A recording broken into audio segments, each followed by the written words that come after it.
If you walk through this small stone doorway in Hierapolis, Turkey, you might never come back alive. Back in ancient times, people thought it was some sort of portal to the underworld. Romans would go in carrying perfectly healthy bulls, but after a few minutes, they would watch these animals collapse as if hit by some mysterious force.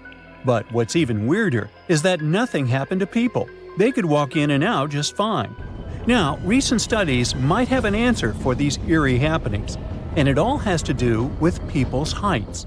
The gate, known as Plutonium, named after Pluto, the deity of the underworld, is a stone doorway leading to a small 32-square-foot cave.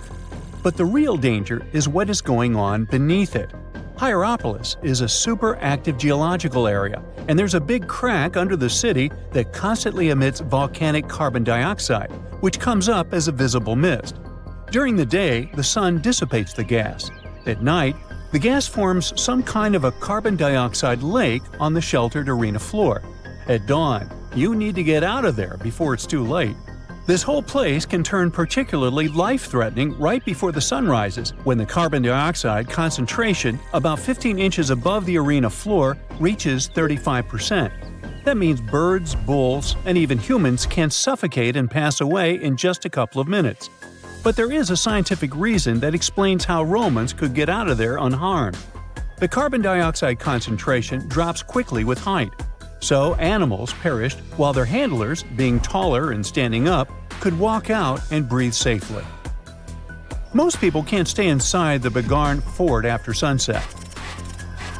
This 16th century fort, located about 146 miles from Delhi, is known as one of the most haunted places in India. During the day, the area is bustling with visitors who can walk through the main gate of this once grand fort city and check out the ruins of temples and palaces. But they will also see this big sign at the gate that dramatically warns everybody that all access is strictly forbidden after dark. That's probably because at night, according to locals, women can be heard screaming and crying in that place, along with the sounds of bangles breaking and strange music. Others have reported seeing shadowy figures and flashing lights among the ruins, or even smelling a strange perfume floating around. Yawata no Yabushirasu is one of Japan's most restricted forests, located in Ichikawa. The forest itself is a small area, covering just a little more than 40 square yards, and it is mostly a thick patch of mosu bamboo. Its location next to a parking lot and modern buildings makes it seem less intimidating, but don't be mistaken by its appearance. Since at least the 19th century, people have said that anyone who enters this forest is bound to disappear and never be seen again. So, as soon as you arrive, a sign near the forest tells you about its history and the curse believed to be linked to it. Some rumors suggest the creepy presence of an ancient samurai lord walking around. Other legends say that the forest hides a bottomless pit filled with poisonous gas. Whether these stories are true or not, today, the area is enclosed by stone walls, and entry is still strictly prohibited. In a valley called the Dark Entry Forest in Connecticut, you will find Dudley Town, but you definitely shouldn't go inside. Not only has the land been private property since the 1920s, but it is also known as one of the spookiest places on Earth.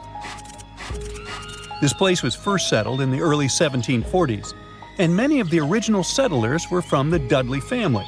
That's why it's called Dudley Town. There's a local rumor that the town's founders were descended from Edmund Dudley, an English nobleman who lost his life for treason. The legend says this curse followed the Dudley family all the way across the Atlantic to America, and their misfortune is said to be responsible for crop failures, mental problems, and several tragic incidents in the village.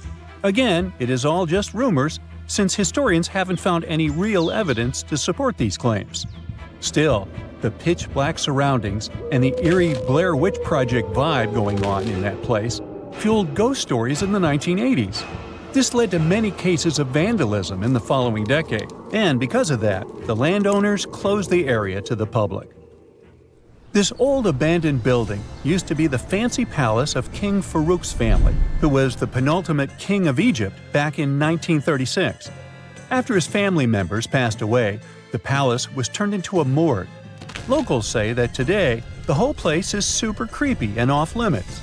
Some people have reported seeing light bulbs flicker and shadows move around, making strange noises. Once, a group of kids allegedly went inside and totally freaked out when they found all the doors had suddenly disappeared, leaving them in complete darkness. They had no choice but to start screaming for help. This Hawaiian island has been off-limits to people for over a century. It's called Niihau and is the smallest inhabited island in Hawaii, covering around 69.5 square miles. It has around 84 residents. The island doesn't have cell phone service, paved roads, or power lines, just solar panels for electricity. A single family has privately owned the island since 1864, when a Scottish farmer bought it for $10,000, which would be around $250,000 today. The island has stayed in the family, passing down to its descendants, the Robinsons. They have kept it private ever since, so access is highly restricted and basically by invitation only. The Erdstall tunnels are a network of about 2,000 mysterious underground passageways mainly found in Central Europe, especially in Austria and Bavaria. These tunnels are usually narrow and cramped, often just wide enough for one person to squeeze through at a time, and they are believed to date back to the Middle Ages, as far back as the 12th century. What's really puzzling about these tunnels is their purpose. Despite a lot of research, nobody really knows why they were built. There is a theory that they were used for storage, but since many of them are below the water line and occasionally get filled with water, that doesn't seem very practical. These tunnels have very light, almost claustrophobic sections and sudden drops, which doesn't seem practical for other straightforward uses like escape routes, hiding places, or even spiritual purposes. To make things even more mysterious, there is a complete lack of artifacts, which makes it even harder for researchers to figure out what these tunnels were really for. Since 2019, adventurous people can get arrested if they try to climb this rock. Uluru, also known as Ayers Rock, has been off-limits because it is now considered a sacred site for local communities. But the fact that it is also extremely dangerous probably played a big role in the decision to close it off to visitors. This rock is 1,142 feet high, which is about the height of an 80-story building. The climb to the summit can be very slippery, and high temperatures, which can hit 116 degrees Fahrenheit in the summer, have led to people passing away from dehydration and heat-related issues. Something even creepier happens at the top of the rock right after storms. When it rains, small tadpole-like crustaceans called shield shrimp hatch in temporary water holes and rock pools on top of Uluru. These extraterrestrial-looking creatures are about 3 inches long, and they spread their super-resilient eggs everywhere. When enough summer rain comes, they hatch and go wild, feeding on microorganisms and bacteria in the water. How these strange creatures end up in the fleeting pools on top of Uluru is still unclear, but the most likely explanation is that their eggs might travel there with the wind. Octopuses have 3 hearts. 2 of them pump blood to the gills, while the bigger heart circulates blood to the rest of their body. They also have 9 brains. There's the large central one, but also each of their 8 arms has a mini-brain of its own, which is why they can act independently. Since each arm has its own brain, the central brain only needs to send a higher-level signal to the arm. Things like, move to that nearby crevice, there might be a crab hiding inside. In the case of humans, the brain would guide and take control of each movement of our legs and arms. And with an octopus, arms act almost independently on their way to the crevice. It also tastes and feels with the suction cups on it. Since their arms are so independent, an octopus doesn't actually know where they are unless it sees them. The human body has an ability called proprioception. Thanks to it, we know where our arm is, even if we hold it, let's say, behind our back. 1816 is known as the year when summer didn't come. In April 1815, there was a massive explosion on Mount Tambora in Indonesia. It sent enormous clouds of volcanic ash up into the atmosphere. The majority of the northern hemisphere got covered with a shroud of dust and dirt and kind of refused to settle. In June of the following year, the cold winter didn't just come to an end. Frost damaged crops, and snow and rain persisted during the whole summer. In Iceland, you'll find some of the most breathtaking sceneries on our planet.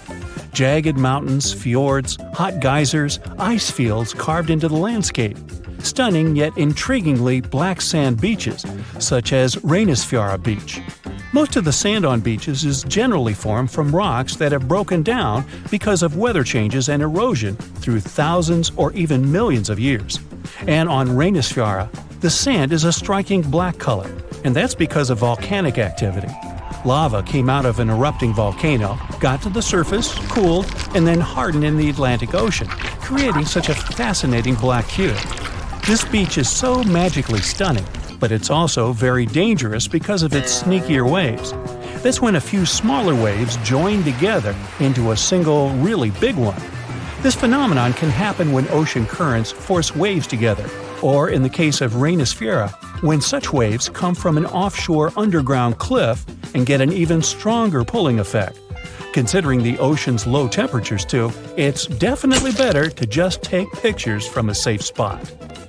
Some trees talk to each other, not the way we do, of course, but, for example, acacia trees that grow over the African savanna can warn each other if there's something dangerous coming. When some animals, such as antelopes, gobble up its leaves, the tree immediately starts producing more tannin, which is toxic to animals. They also emit a special type of gas that travels through the air and warns other trees they should protect themselves too. You're stargazing, such a chill night, and then a flash of bright light streaks through the night sky. A shooting star, so cool. But what we see is not actually a star, although we call it that way. They're meteors, which are basically small chunks of dust and rock moving through space. As they're passing through our atmosphere, they cause something called friction when one thing rubs against another, and that's why they glow. Also, the friction causes heat.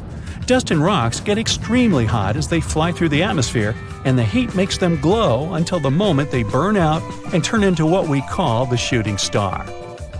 Sunsets in deserts are extremely beautiful because of the spectacular colors they produce a bit more than elsewhere.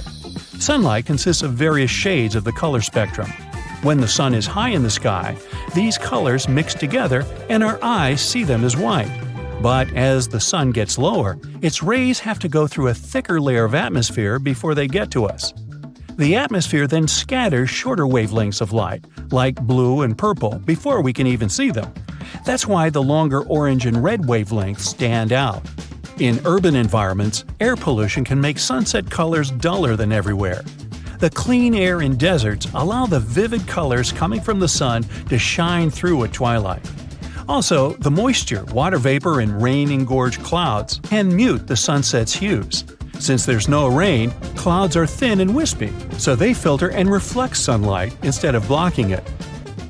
Bamboo grows really fast. It's actually the fastest-growing plant on Earth, sometimes growing about 3 feet in just one day. You can find it in dense forests, where only a little light gets to the ground, which means bamboo is under strong pressure to reach the sunlight as quickly as it can. There's an underground stem that connects bamboo shoots to their parent plant, so the shoot doesn't really need leaves of its own until it gets to its full height.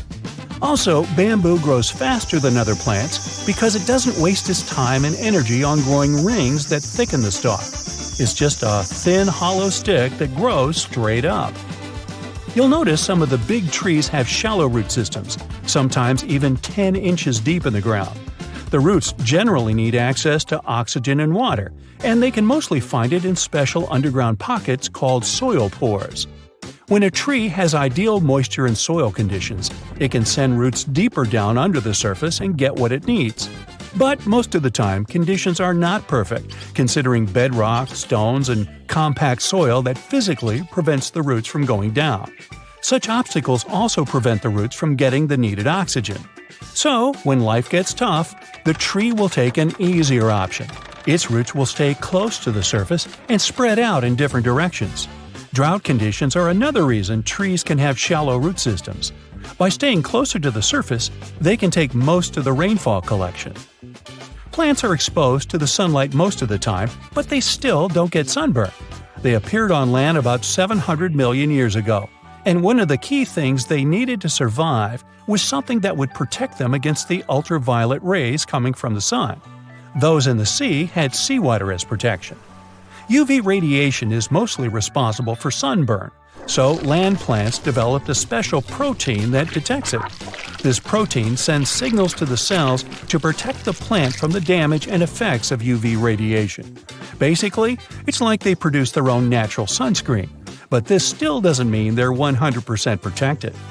You know that common belief that if you water plants in the midday sunshine, this can cause their sunburn? Some think droplets of water act as tiny lenses and then focus the sunlight onto the leaf surface.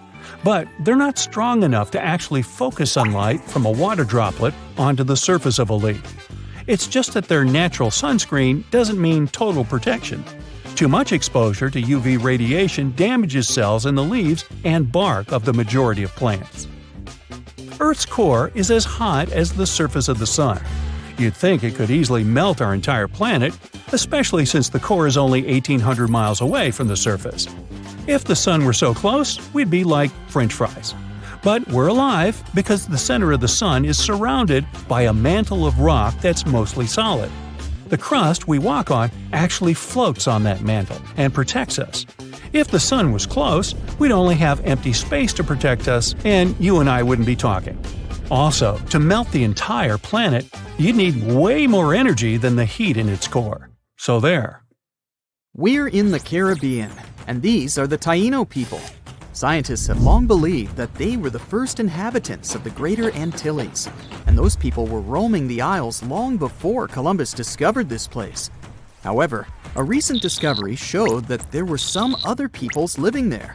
These guys are called the archaic people, and they are now known for being good at using stone tools. They've used a whole bunch of polished tools, such as hammers, axes, and whatsoever. We still haven't found out how they managed to invent and produce all those tools without special equipment. Scientists are now looking for a sort of necropolis, or a similar archaeological site, to find out more about these people.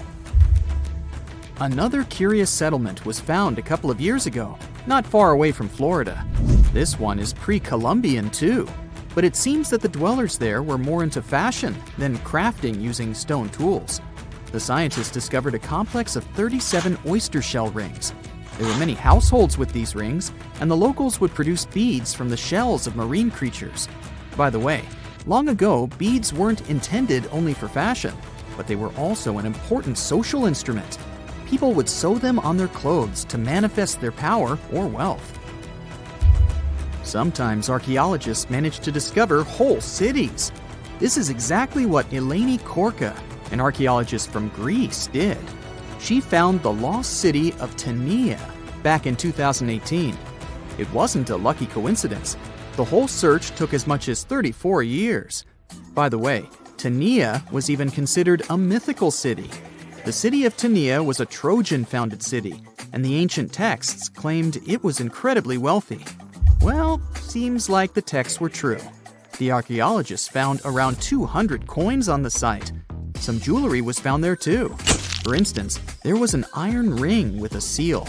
They also found a gold coin that was supposedly used to pay for a journey to the afterlife. Yeah, back then, people believed that it existed, and they needed to pay for a ticket to get there. The discovered clay, stones, and marble floors help us imagine what their dwellings looked like. And the archaeologists also found some vases there. One of the earliest examples of human-made art is located in the cave of Altamira in northern Spain. The paintings in a Paleolithic cave are so special because they're not monochrome, but have several colors combined. Still, these earliest masterpieces were hidden for a long time. They were only discovered in 1868, and today, this cave is a UNESCO World Heritage Site. Despite how old these paintings are, they're well preserved, because they've been well isolated for all this time. Since the gallery was located deep in a cave, it was almost impossible for external climatic influences to ruin these prehistoric masterpieces. We are now in England, 2009. Meet Terry Herbert, a member of the Blockwitch Research and Metal Detecting Club. One day, he was casually inspecting plowed farmland in Staffordshire with a metal detector. I guess he must have wanted to find something special, but I bet he didn't expect to find what he actually stumbled upon. He discovered something that scientists later called the largest hoard of Anglo-Saxon gold and silver metalwork ever found. There's a list of items discovered, but if I start reading it to you, it's going to take me a really long time. To make a long story short, the archaeologists found 11 pounds of gold, 3 pounds of silver, and about 3,500 pieces of jewelry. No wonder this discovery is called the Staffordshire Hoard. The Birmingham Museum and the Art Gallery and Potteries Museum chipped in and bought the entire collection for over £3 million. Messages in a bottle are a famous cultural phenomenon we often see in movies, but it turns out this method of preserving letters is quite efficient. This is proven by the Dead Sea Scrolls. Back in the 1940s, Bedouin shepherds discovered 7 scrolls contained in clay jars in a cave. These scrolls were determined to be around 2,000 years old. But these manuscripts were only the beginning of a number of great discoveries. The Bedouins sold these manuscripts, but people continued finding more. The last discovery took place in 2021, and who knows, maybe there's more to find. Another piece of art recently found in a cave was a painted shell. This fossil was discovered in northern Italy, and scientists believe such fossils were collected by Neanderthals. This find is curious for a reason. Neanderthals are believed to have been quite primitive, but this shell proves the opposite. Back in 2004, Robert Muckle, an archaeology professor, heard about a peculiar site hidden in the forest of the North Shore Mountains of British Columbia. Robert knew that a few old cans and a saw blade had been found there. This place was believed to be a sort of logging camp, but a thorough excavation that took 14 years to complete revealed something different. Turns out, it wasn't a logging camp, but a long-lost Japanese settlement. The archaeologists found around 1,000 items, such as white and blue rice bowls, teapots, pocket watches, sake bottles, and buttons. The ceramics weren't that well preserved, so they only discovered hundreds of fragments. In one of his interviews, Robert mentioned that they also found remnants of a bathhouse. The community that lived there was pretty small, since there were only about 14 houses found. The scientists believe that they must have lived there in secret. People have changed their preferences over the centuries. Fashion has certainly changed, and our houses too, not to mention our technologies. But there's one thing for sure that's been unchanged: our love for food. Scientists managed to discover some of the oldest examples of people's favorite food. They inspected some ancient pottery and managed to find traces of best-loved food dating back to around 2000 BCE. It all happened in Sicily. And guess what that food was? No, it wasn't pizza or pasta, but olive oil. And there's more. Researchers from Egypt discovered some lumpy substance in some ancient pottery, which turned out to be cheese. It dates back to the 13th century BCE. I guess it didn't smell nice, since that cheese is estimated to be over 3,000 years old and was bacteria-ridden. Cool fact here, this cheese must have been quite exquisite. After studying it, scientists came to the conclusion that it was cooked with a variety of milks. They claim ancient people used a mixture of cow's milk and sheep or goat's milk. You probably thought, hey, you mentioned olive oil and cheese, but what about bread? Sure, bread is inseparable from almost any culture, and different people have had their own type of bread. And there's scientific proof that bread was one of the first dishes people learned how to cook. A group of archaeologists found some bread that was over 14,000 years old, 14,400 years old to be precise. What's weird is that people back then weren't familiar with agriculture. They were hunters. And technically, this old bread predates the age of agriculture by 4,000 years. Yeah, there's still much to learn about the ancient world. Here comes not the sun, and the Beatles song, but here comes the bonus fact. And right, it's about the Beatles. Yeah, I know, they're not exactly new. The band was formed in 1960. But not all of our facts have to be thousands of years old to be cool. Back in 1966, the Beatles did a live performance of their song Paperback Writer on the TV program Top of the Pops. The BBC somehow didn't record the performance, and all the fans were sure it was lost. Nope, Turns out that David Chandler, a fan of the Beatles, recorded the show with his personal camera. It was long forgotten and stored in the attic for many years. The recording was rediscovered in 2019. I guess that's a pretty cool find. Hey, if you think Stonehenge is one of the oldest stone monuments ever, well, let me introduce you to Gobekli Tepe. Buckle up, we gotta travel to Turkey to meet this really old guy. Yeah, he's too old to travel. Jokes aside, Gobekli Tepe, an archaeological site located in southeastern Turkey that dates back to the Neolithic period around 10,000 BCE. It's considered to be one of the oldest and most significant archaeological discoveries in recent times. The site consists of a series of circular and rectangular structures made of stone pillars. Yeah, it does look like its younger brother Stonehenge. Some of those pillars are decorated with intricate carvings of animals and other symbols.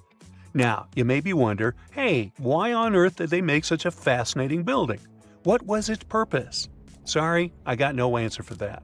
The purpose of the site is still unknown, but it is believed to have been a ceremonial center for the ancient people who lived in the area. The discovery of Gobekli Tepe has challenged long-held beliefs about the development of human civilization, as it suggests that complex societies may have emerged much earlier than previously thought. Okay, pack your stuff, our travel's just started. Next destination, Masada. It's an ancient fortress located in Israel on a plateau overlooking the Dead Sea. Hey, look at that view, spectacular, huh? It was built by King Herod the Great in the 1st century BCE, and it was very smartly built. Within the fortress, there were various facilities such as storehouses, barracks, a palace, and a set of cisterns capable of holding approximately 40,000 cubic meters of rainwater. People living there believed that the collected runoff from a single day's rainfall could provide sustenance for over 1,000 individuals for a period of 2 to 3 years. Access to the fortress was limited to 3 steep and winding paths leading up to fortified gates. Still, at one point, the fortress was occupied by people who had fled Jerusalem after the city was captured by the Romans. They held out against the invaders for several months, but eventually they were defeated. But these guys didn't surrender. The story of Masada has become a symbol of resistance and bravery. Today, Masada is a popular tourist attraction and a UNESCO World Heritage Site. The next flight is going to be short. We're popping over to Egypt to see the Karnak Temple complex. It's a vast ancient Egyptian temple complex located in the city of Luxor, Egypt. It was built over a period of 2,000 years and covers an area of more than 200 acres. The complex is dedicated to the worship of the deity Amun-Ra. Wait a minute, that should be Amun-Ra, and it was one of the most important religious centers in ancient Egypt. The Karnak Temple consists of several temples, chapels, and other buildings, including the Great Temple of Amun, the Temple of Khonsu, and the Temple of Ptah. Ptah! The Great Temple of Amun is the largest and most impressive temple in the complex, with massive columns, statues, and other decorations.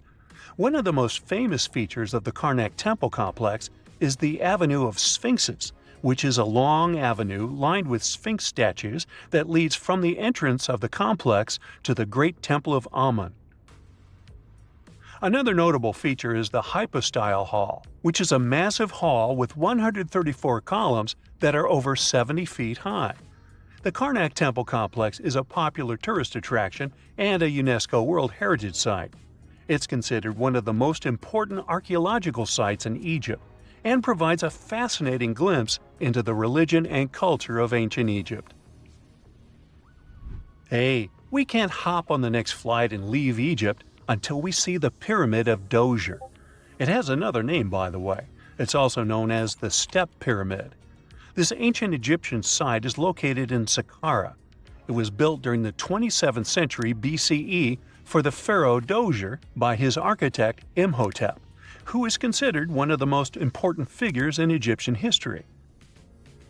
People believe this pyramid is the first monumental structure built entirely of stone and is an important example of early Egyptian architecture. The pyramid originally stood at 203 feet tall and was surrounded by a complex of buildings and courtyards. It was constructed in 6 layers, each smaller than the one below it, giving it the distinctive step-like appearance. The pyramid was used as a burial place for Pharaoh Dozier and was surrounded by a vast necropolis that contained the tombs of many other important officials. The Grateful Dead? The Pyramid of Dozier has several renovations and additions over the centuries, including the addition of a limestone casing that covered the original step structure.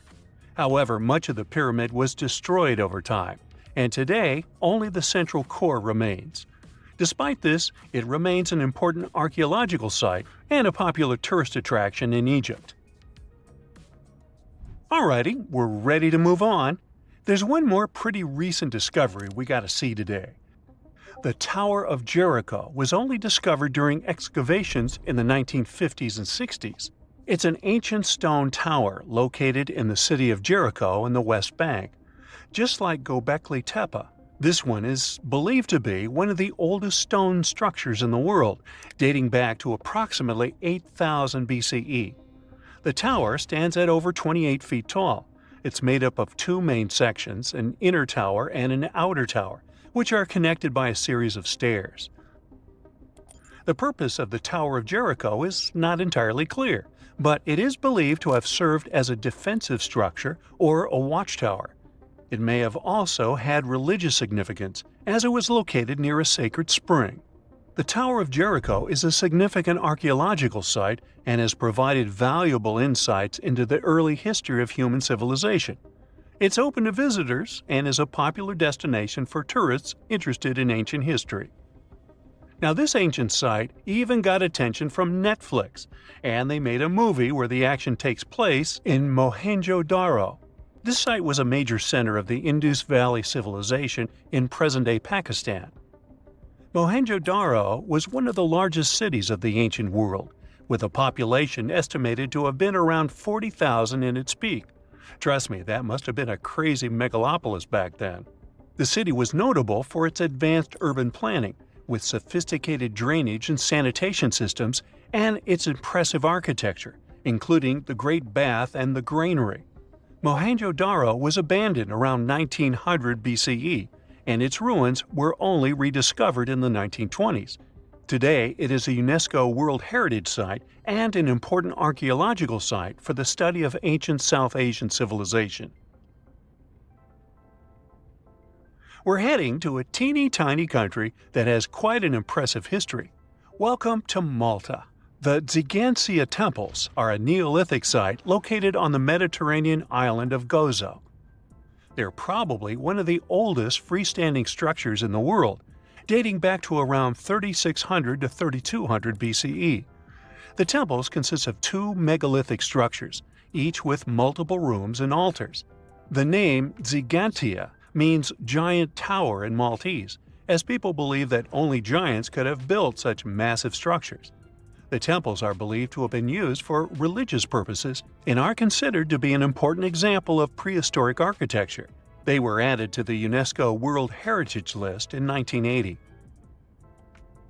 Well, you must be pretty tired, but there's one more place we gotta visit today. Our plane is already landing in Armenia, and we're here to see the Temple of Garni. Look, this one is well preserved. This temple dates back to the 1st century CE. It was built by King Tiridates I as a dedication to the sun deity Mir. Sadly, the temple was destroyed in the 17th century during an earthquake, which is quite a common thing for this area, but it was later reconstructed in the 20th century. Today, it's a popular tourist attraction and is also listed as a UNESCO World Heritage Site.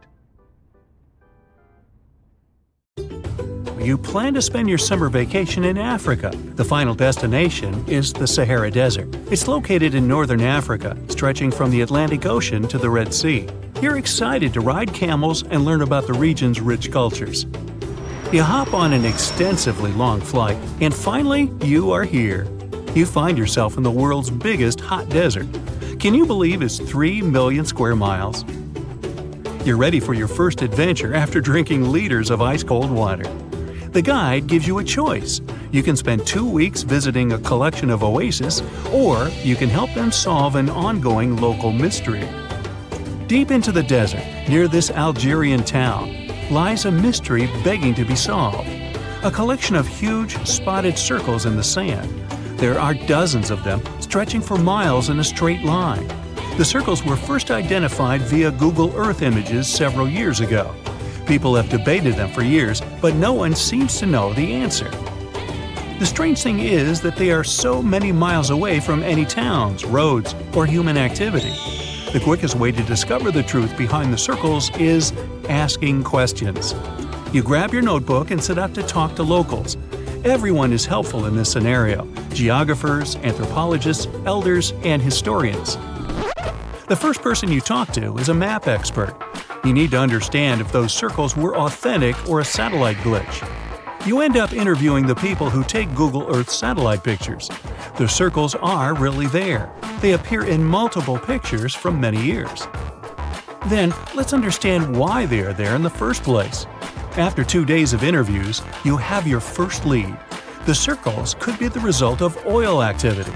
Experts explained why this would make sense. Algeria is a rich area for natural resources, so this would be a sensible guess. Usually, to find out if there is anything worth extracting, companies would undertake seismic surveys. Seismic surveys are a way of analyzing the Earth's surface by sending shock waves into the ground. Depending on how these waves bounce back, you'll know what is located there. A special vehicle could have marked the soil that way. So, did we unravel the mystery? Not quite so. As you know, the Sahara Desert is one of the driest areas on the planet. The average high temperatures in summer are over 104 degrees Fahrenheit. To survive there, people need to find ways of accessing water. So, these circles could be a kind of ruin or leftovers from ancient water wells. Again, I'd say this is a sensible guess. Ready for some fact-checking? Some anthropologists agree that these circles could be ancient fogueras. Foguera is the name of a 2,500-year-old style of irrigation system, usually found in northern Africa. It is also known as a qanat in other places in northern Africa. Locals would dig a deep well at an elevated point, deep enough to tap into underground water. They would then dig parallel shafts at regular distances. Then they would dig an underground channel that connected the city to the well. Solely with the help of gravity, water would run from the well to the city. This traditional technology provided water for crops, livestock, and humans. Now, let's say these wells made human-made oases possible. Even the closest municipality name was an indication that this could be true. The name Fogueret Essaouira is actually named after Fogueras, these ancient wells. Now, this lead was proving to be very accurate. You decide to travel over there to see for yourself. You take a local bus, sit back, and enjoy the ride. The landscape in northern Algeria is filled with ancient-looking towns. You even see ruins of wells along the way, on the outskirts of smaller cities. Opening Google's satellite images, you can see the qanat's markings on the ground, a series of holes running down several miles. But as soon as you arrive, you find out you were wrong. Dale Lightfoot, one of the world's leading experts on qanats, said that the circles were definitely not qanats. Even the satellite images confirm this difference. Uh-oh, we were so close!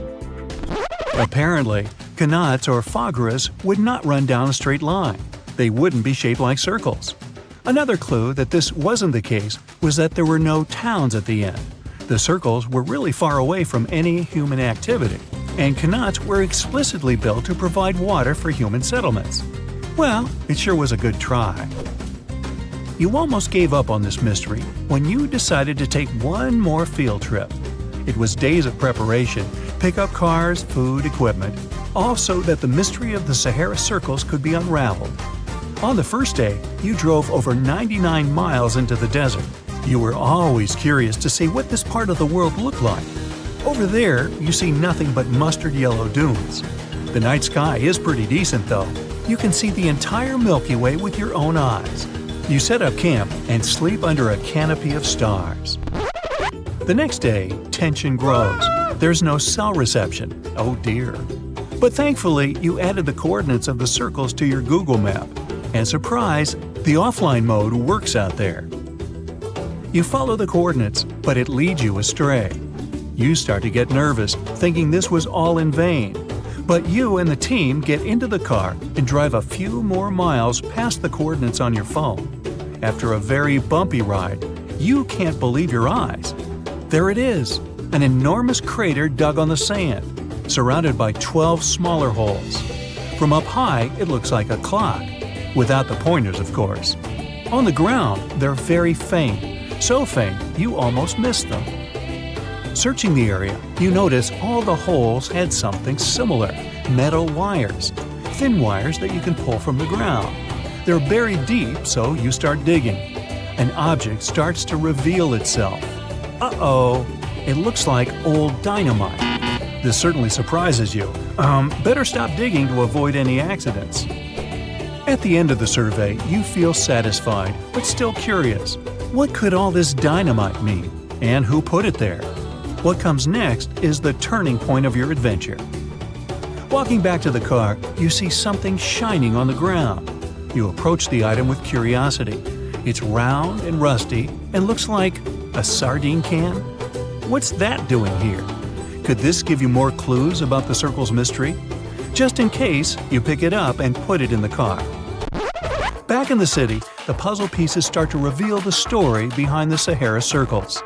You bring photos and the sardine can and show them to local experts. They analyze your material and give you an intriguing verdict. As it turns out, guess number 1 was the closest one to the truth. So, what happened to the first guess? Why do we need to keep digging deeper? Well, because it was only half right. The Sahara circles are not a historical footprint of seismic surveying. Back when the circles were made, this technology didn't even exist. But they sure are related to oil exploration. The dynamite-filled holes were an old method for oil searching.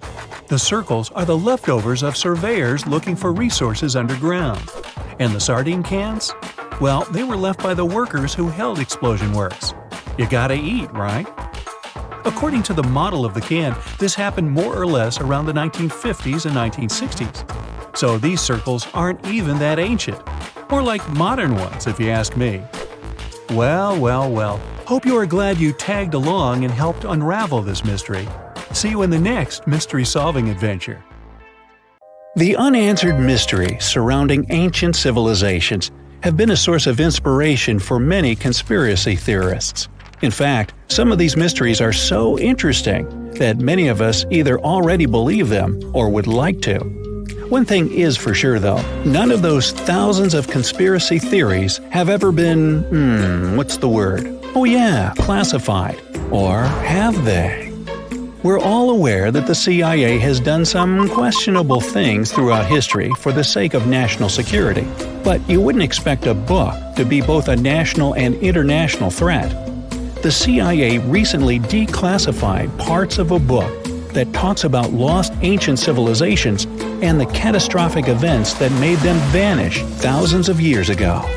This mysterious book was written in 1963 by a guy named Chan Thomas, and it was going to be published by Emerson House in 1965 until the CIA got involved. For some mysterious reason, they classified the book, and it was never released to the public until recently. But here's where it gets interesting. The book was declassified in 2013 due to the Freedom of Information Act, but it wasn't released to the public until 2016. And what was released truly raises a few questions. The original version of this document was 284 pages long, but the PDF essay that was released was heavily censored, with just 57 pages, which makes it 1/5 of the whole document. The pages were edited before they were released to the public in such a way that you wouldn't even notice that the other pages were missing. Now, no one really knows why this book was classified in the first place, but it has some interesting content from what I've gathered. The author of the book had quite the imagination and a huge love for ancient civilizations. And even though what he had to say is very thought-provoking, some of it is just bizarre. He believes that our planet is locked into a never-ending cycle of pole shifts and Earth crust displacements that are responsible for the mass extinctions of many civilizations which existed more than 6,000 years ago, even before the Sumerians. He believed that these events caused more damage to the Earth than meteors, and he bases this theory on a few artifacts that exist around the world, but weren't really noticed until recently. But I'll get into that in a bit. Those mass extinctions that the book talks about include the end of the Ice Age, when huge 2-mile-thick ice sheets disappeared from northern Europe, Northern America, and Canada, and caused 100 species to go extinct. And here's how the author illustrates his hypothesis. He believes that there was a geomagnetic pole shift which caused catastrophic changes to both the atmosphere and the Earth's crust, resulting in the extinction of many civilizations over time. Now, even though the geomagnetic pole shift is a real thing, it doesn't just happen overnight. It happens really slowly, only about every few 100,000 years, according to scientists. But it's a bit more complicated than it sounds. It is a well-known fact that the North Pole is somewhere above Alaska, and the South Pole is close to the middle of Antarctica. Now, these are the geographic poles, and they'll always be north and south. However, the Earth's magnetic poles flipped a few 100,000 years ago. So if you had a compass, let's say 700,000 years ago, it would instead point south and show you the Antarctic. But the author of the book has a different theory.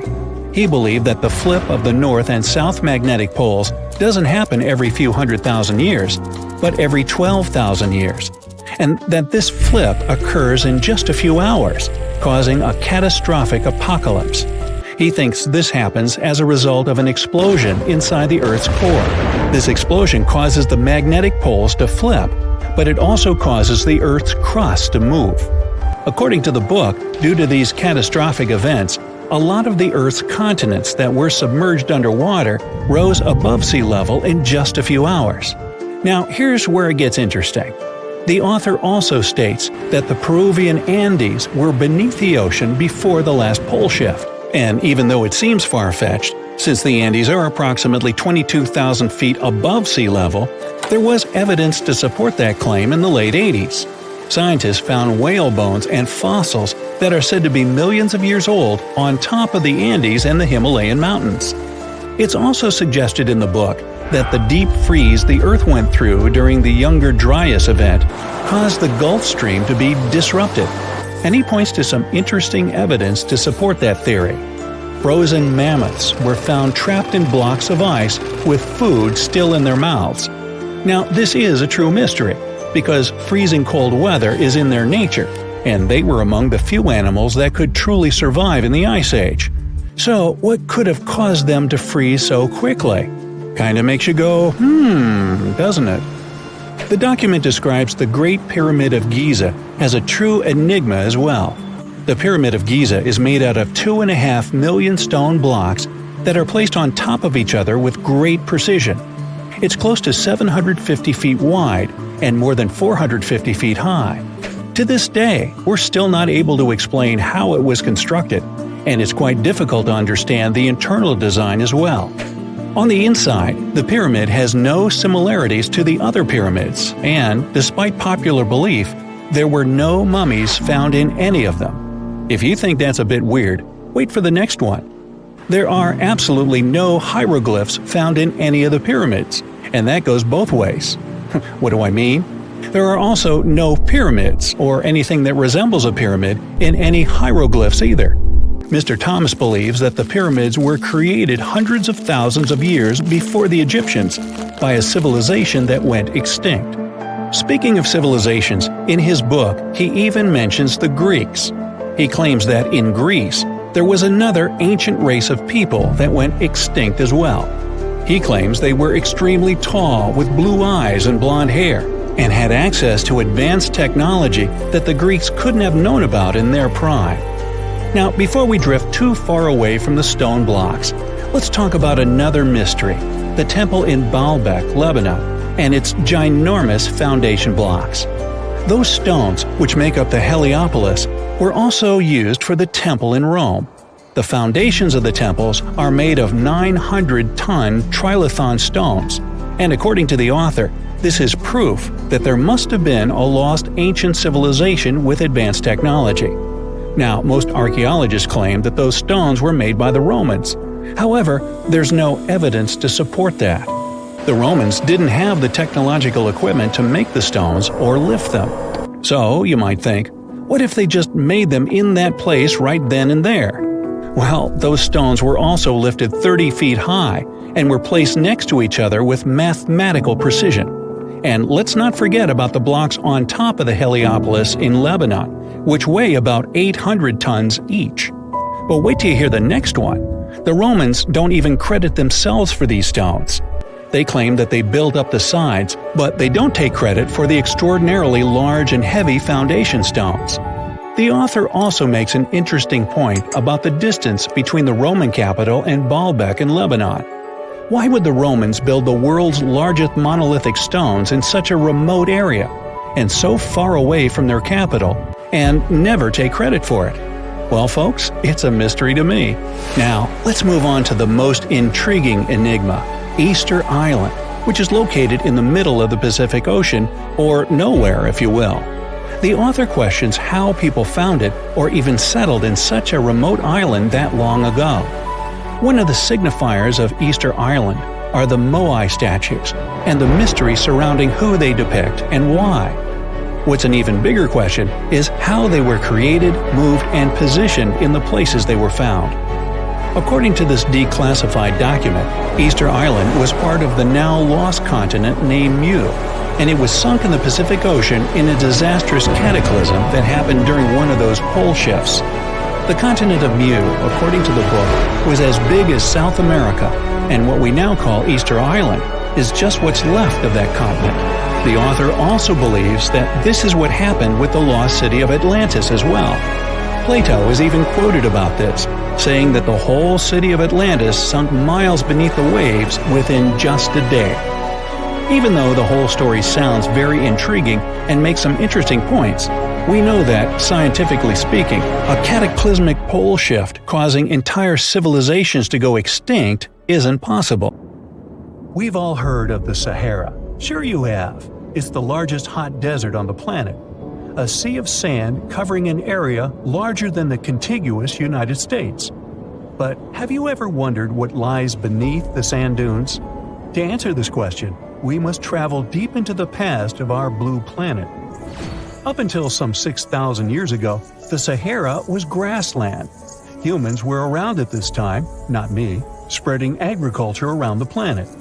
In the north of Africa, the color green dominated. Plenty of rainfall meant that there were lakes, rivers, pastures, and even forests. A completely different image of the Sahara from the barren landscape of today. But then, the climate started to shift.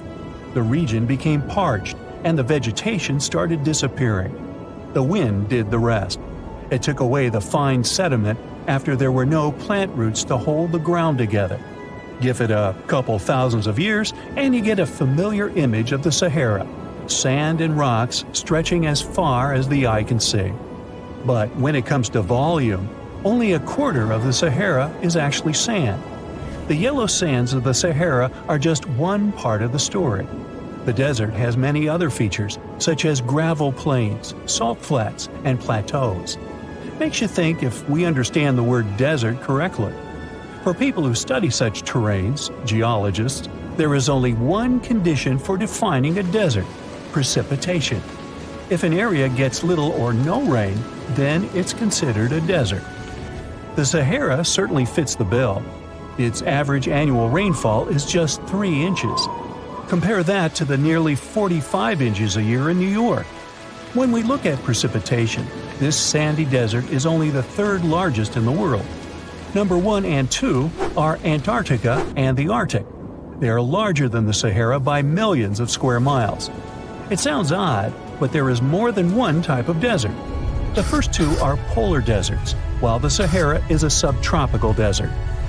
But the difference in air temperature are staggering. In Antarctica's interior, temperatures plummet to minus 76 degrees Fahrenheit. Compare that to the highest temperature on record in the Sahara of 136 degrees Fahrenheit. But this desert has a cool side. At night, the temperature is roughly the same as the average yearly temperature in Denmark. This hot and cold roller coaster makes it hard to choose the right outfit when venturing into the Sahara. And what about the sand? How deep is it actually? The depth varies between 70 and 140 feet. That's not too deep. If you put the Statue of Liberty in a tall dune, half of it would still stick out of the sand. Its vast amounts in the Sahara were created by aeolian processes. That's Greek for wind. Over time, it blows and shapes the surface of the earth. In dry areas with sparse vegetation, winds erode the ground much faster. That's what happened in North Africa. Under all that sand is the bedrock and cracked clay. If you started digging, you would find the same everywhere on the planet, with one important difference. There is some type of soil covering the bedrock. This is not the case in the Sahara. Because of the arid climate and a lack of vegetation, sand covers the ground below. Over the course of thousands of years, a lot of interesting finds ended up in the desert sand. For example, there are petrified tree trunks. These are essentially preserved prehistoric trees. They date back to the time when the region was lush green. In some places, the trees of this fossilized forest are at least 65 feet tall. The wood is so well preserved that you can still see the texture and knots. There are even fossilized pine cones. In 1992, scientists found glass fragments in eastern Sahara. These canary yellow glass shards were scattered across hundreds of miles. They didn't belong to an ancient civilization, although ancient Egyptians used them to make jewelry. In fact, the breastplate of King Tut had a beautiful scarab beetle centerpiece made from this desert glass. For a long time, scientists were puzzled about the true origins of these fragments. They finally concluded that the glass was around 29 million years old. It is an impact tape. If that sounds like it has something to do with the word impact, you are correct. These rocks are formed when a meteorite hits the surface of the Earth. This generates a lot of heat. Scientists estimate that the temperature needed to melt this mineral was close to 3,000 degrees Fahrenheit. Apart from the regular fine-grained sand, we also have melted sand in the Sahara. But the desert conceals other unlikely artifacts. Shark teeth are a common find in Morocco, which sits in the western part of the Sahara. What are the fossilized teeth of these marine predators doing in the middle of the desert? This part of the world looked entirely different millions of years ago. There was a sea cutting right through what is now a desert. The Trans-Saharan Seaway ran the length of present-day Algeria and Mali. It was around 165 feet deep. That was enough for all sorts of aquatic animals to inhabit it. Large catfish, sea snakes, and of course sharks lived in the area. British archaeologists even unearthed a turtle shell in Mali in the 1980s. For centuries, there was even an entire city hidden under the desert. Timgad was a Roman outpost constructed by the Emperor Trajan around the year 100 in the current era. For various reasons, its residents abandoned it around the year 700. The sands of the Sahara soon engulfed the city. It had remained hidden for nearly 1,000 years. Then, in the 1700s, a Scottish explorer started digging out the city. His team first uncovered a sandstone triumphal arch 40 feet high, similar to the ones we can see in Rome and Paris today. An amphitheater soon popped out of the sand, and it was followed by well-preserved statues of Roman emperors. The Scotsman's find was so impressive that no one believed him at first. It took 2 more centuries for archaeologists to fully excavate the city during the 1950s. The site covers a surface as large as 10 polo fields. The ruins reveal the full mastery of Roman city planning. All the streets meet at a right angle in what is known as an orthogonal grid. You can find the same layout in modern cities such as New York. Historians estimate that during its heyday, 10,000 people called Timgad home. Different nationalities lived here, from Romans to people of African descent. Today, more than 2.5 million people live in and around the Sahara. They are spread across 11 countries in total, and their living space is growing. The desert is 10% larger than it was just a century ago. This process doesn't involve sand pouring out of the Sahara. The ecosystems on the edges of the desert simply change over time. The wind blows the soil away and vegetation dwindles, the perfect conditions for the formation of a desert landscape. These changes are happening in the Sahel, a region south of the Sahara Desert. That's why the African countries have recently come together for a project called the Great Green Wall. The primary goal is to stop the desertification of the Sahel and hold back the sands of the Sahara. Their plan is ambitious and involves planting a wall of trees from the west to the east of the African continent. The proposed forest is not only going to be long, but wide as well. The Sahara and the Sahel share a historic bond. Since antiquity, camel caravans have been making the journey from Africa's Mediterranean coast in the north to the savannas in the south. The golden age of this trade kicked off in the 9th century. The perilous journey took several months to complete. The route was 2.5 times longer than the length of the Grand Canyon. Explorers still find evidence of these ancient caravans hidden away under the sands of the Sahara. Now, let's assume that another species, whether humanoid or dolphin-like, could have existed millions of years ago. How do we find their traces? There was a Doctor Who episode about a non-human industrial civilization on Earth that existed long before us. These reptiles, called Silurians, were forced deep underground by a catastrophic rise of temperatures on Earth, and there they thrived for centuries. That inspired scientists to create the so-called Silurian hypothesis. If there was an advanced civilization before us, we should find their traces somewhere. Well, let's try. Climatologist Gavin Schmidt and astrophysicist Adam Frank decided to dive into this themselves. Like us, any technologically advanced civilization would be hungry for energy. So they looked for global effects that would leave a widespread mark. For example, hints of large-scale industrial processes, like plants and factories, and their leftovers. Then comes the question of how long these civilizations would last. If they existed for a long time, we should look for long-lasting signs, like residues from burning fossil fuels, mass extinctions, synthetic chemicals not found in nature, and even traces of nuclear fission. Basically, we should search for the same kinds of things that humans are currently leaving behind as evidence of our activities. Unfortunately, this evidence isn't that easy to find. Let's imagine an unsettling scenario if humanity suddenly disappeared. Even though it seems like we've left a lot of changes on our planet, the future civilization millions of years from now would struggle to find any remnants of our existence. Why? Well, our planet has existed for 4.5 billion years. Complex life on Earth has existed for more than 400 million years. Compared to that, our industrial period only lasted around 300 years, and we haven't left any significant traces. Our record of Earth's history is full of gaps, especially the further back you look. The fossil record captures only some things, being very selective and incomplete. On average, one fossil emerges every 10,000 years, and dinosaur footprints are even rarer. Mountains rise, oceans change, and plate tectonics can easily wipe out evidence of entire civilizations. After a couple of million years, chances are any physical signs of a civilization would disappear. In order to find at least something, we have to look for things like odd sediment patterns or unusual isotopic ratios.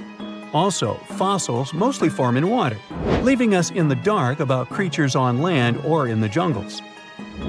So even if there was a technologically advanced society millions of years in the past, and even if they were far more advanced than us, we might struggle to find any clues of its existence. Frank and Schmidt try to understand how we could ever hope to spot signs of them. Discovering actual cities would be the ultimate proof of a Silurian-style civilization on Earth. But Adam Frank isn't too optimistic. Even now, our cities cover less than 3% of the surface, making it easy to miss ancient city ruins. Whether a city survives over tens of millions of years depends on whether the land around it is sinking, getting locked into a rock, or rising, getting worn away by rain and wind. So places like the French Quarter in New Orleans might have a better shot of making it into the geologic record than, say, Haight-Ashbury in San Francisco. When it comes to finding artifacts, the odds are pretty slim as well.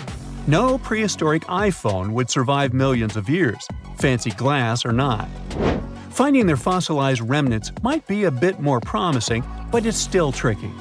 Considering modern humans have only been around for about 100,000 years, it's quite possible that we might overlook any traces of an earlier advanced species.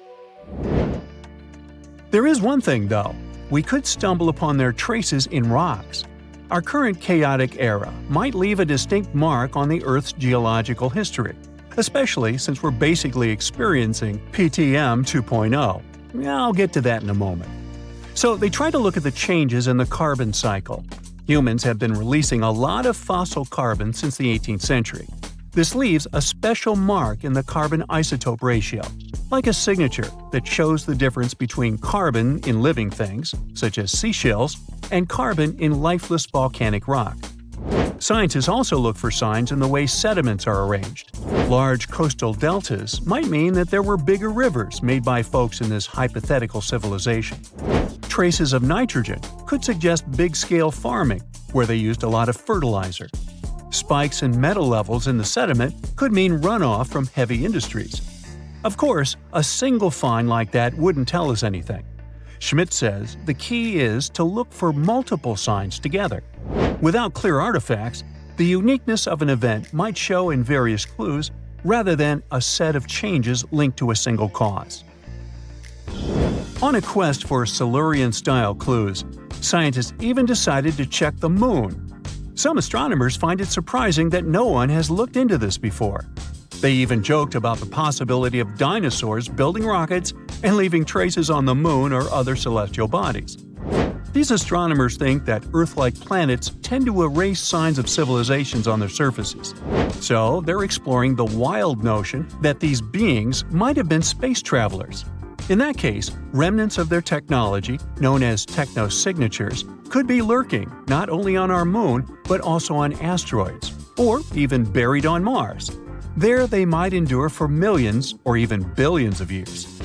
Unfortunately, so far, despite digging into the past 380 million years and examining all suspicious events, the researchers haven't found a clear match for a technological civilization. They don't give up, though. Frank calls for more investigation. For example, we could study how modern industrial chemicals stick around in ocean sediments. This, he believes, could help us identify similar chemical traces in the Earth's history. If there are no traces, why do we even bother to find something like that? This research is based on Schmidt and Frank's recent papers. They were delving into the Anthropocene. It's the proposed epoch dominated by human activities on Earth. It's full of these things called hyperthermals. They're prehistoric events when temperatures on Earth sharply increased over a relatively short time.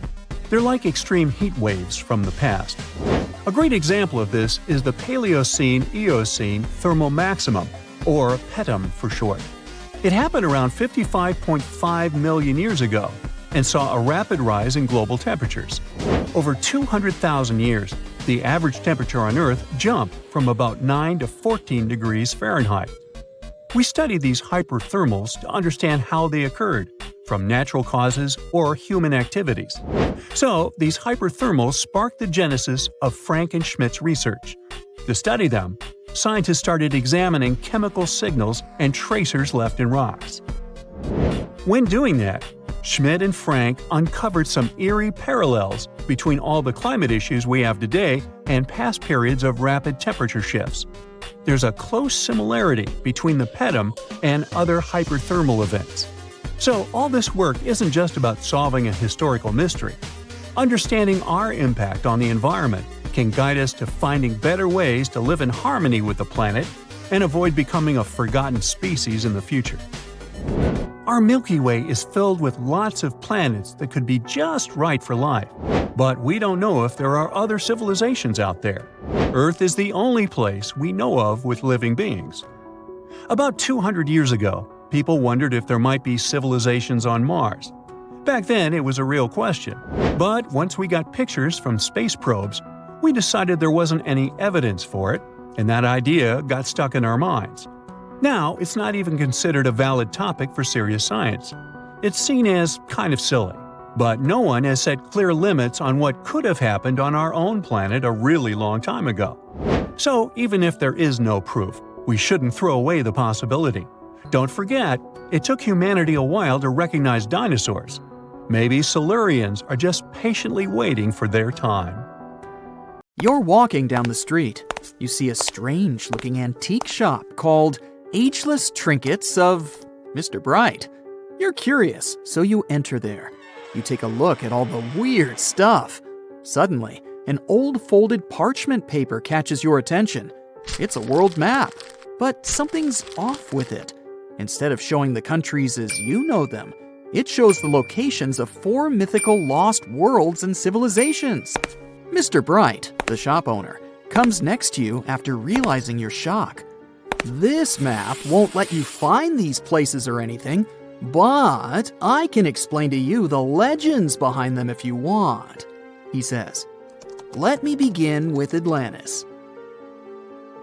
You might know it as Aquaman's underwater kingdom, but Atlantis, the fictional island, was actually first introduced in 2 of Plato's works. According to him, Atlantis was a highly advanced civilization that existed about 9,000 years before his own time, and its story had been passed down by poets, authors, and others. He wrote about Atlantis and its citizens to give a moral lesson and to teach about the dangers of arrogance, as well as the eventual downfall of those who are after too much power. In his dialogues, Plato stated that Atlantis was a great and powerful empire that was respected in all parts of the world. It was founded by beings who were half deities and half human, and became a great naval power after a while. Being an island filled with gold, silver, and other precious metals certainly helped their case. But besides that, it was also known for its breathtaking architecture and state-of-the-art technology, as well as its countless rare and exotic wild animals. Atlanteans were proud of their great achievements and the perfection of their civilization, but their excessive pride was going to bring their downfall. They believed they were so superior that they could gain control over any nation. This led them to launch a series of invasions. They conquered many of the Mediterranean lands, but when it was time to enter Athens, Athenians pushed back with an extraordinary force, so the Atlanteans were finally defeated. Plato stated that deities then got angry at Atlanteans because of how wicked, greedy, and immoral they became. So they punished them by sending earthquakes, which caused Atlantis to sink beneath the sea. Although the earliest written records of Atlantis were Plato's works, some people still believed his story to be based on truth and tried to identify the island of Atlantis with actual countries. Some people suggested it may have been located in the Mediterranean Sea, near the coast of Spain or Italy. Others thought it may have been located in the Caribbean, off the coast of Central or South America, but there was no solid evidence to support any of these claims. One theory, in particular, seemed more plausible than the others, though. Located in the Aegean Sea, the island of Santorini was the home of a highly advanced Minoan society. However, due to a huge volcanic eruption, it was destroyed about 3,600 years ago, causing the Minoan civilization to suddenly disappear. These similarities between the fictional Atlanteans and the historical Minoans made Santorini a good candidate for the speculations. Yet again, there were still major flaws with it, such as how the time when Plato said Atlantis was destroyed doesn't coincide with the time of Santorini's eruption. So Atlantis still continues to be regarded as nothing more than a popular legend in the scientific world. Now, let's move toward the northeast direction on the map, Mr. Bright says. According to Celtic Breton mythology, there once was a magnificent city called Ys, also known as Caris, that towered over Douarnenez Bay in France's Brittany region. It was the most wealthy city in the entire Atlantic. It was especially famous for its beautiful gardens and buildings. and its citizens were all living comfortably and happily there. Dahut, who was King Bradlon's daughter in Breton legends and literature, had a deep love for the sea. She begged her father to build a city at the edge of the sea, and that is how the city of Ys was established. Little did she know that she would be the one responsible for the destruction of her father's beloved gift. You see, since the city was surrounded by the sea, it needed to be protected by a dike equipped with floodgates, and these gates could only be opened at low tide. And the only one who had the keys to these gates was the king himself. One day, a handsome red knight arrived at the city, but couldn't pass the gates. Dahut was so taken by him that she wanted to let him in. She knew that her father was the keeper of the only key to the city, so she sneaked into his room and stole it from him. Then she gave it to the Red Knight so that he could enter the city and they could be together. However, the Red Knight turned out to be the Prince of Darkness, and he intentionally left the gate open to the raging sea. The waves soon swallowed all of Ys. King Gradlon was able to escape on his magical horse, but Dahut didn't. She turned into an evil mermaid who lured sailors into the sea. Today, if you go to Quimper, a city in Brittany, northwest France, you can find the statue of King Gradlon riding on his horse. Although the city of Ys is a legend, Brittany coast locals believe that on the days when the waters are calm, you can still hear the tolls of the city bells deep under the sea, if you listen carefully. Mr. Bright then points at the Indian Ocean on the map and says, "Now, have you heard about Lemuria?" Back in the mid-1800s, a few scientists suggested that there was once a continent that existed in the Indian Ocean, somewhere close to the south of modern-day Sri Lanka. The first one to popularize this theory was the British lawyer and zoologist Philip Lutley Sclater. In his paper, The Mammals of Madagascar, he stated that he found lemur fossils in India and not in Africa. However, this discovery was extremely shocking to him because of the fact that lemurs' original homeland, Madagascar, is much closer to Africa. He proposed that this was possible only if some larger continent connected the two once. He stated that this continent must have eventually sunk to the ocean floor. He then named it Lemuria, and hence the theory was born. People who came after Sclater took his theory a step further and thought that Lemuria was also the home of an extinct race of humans called Lemurians, who had 4 arms and enormous bodies, and were also the ancestors of modern-day humans, as well as lemurs.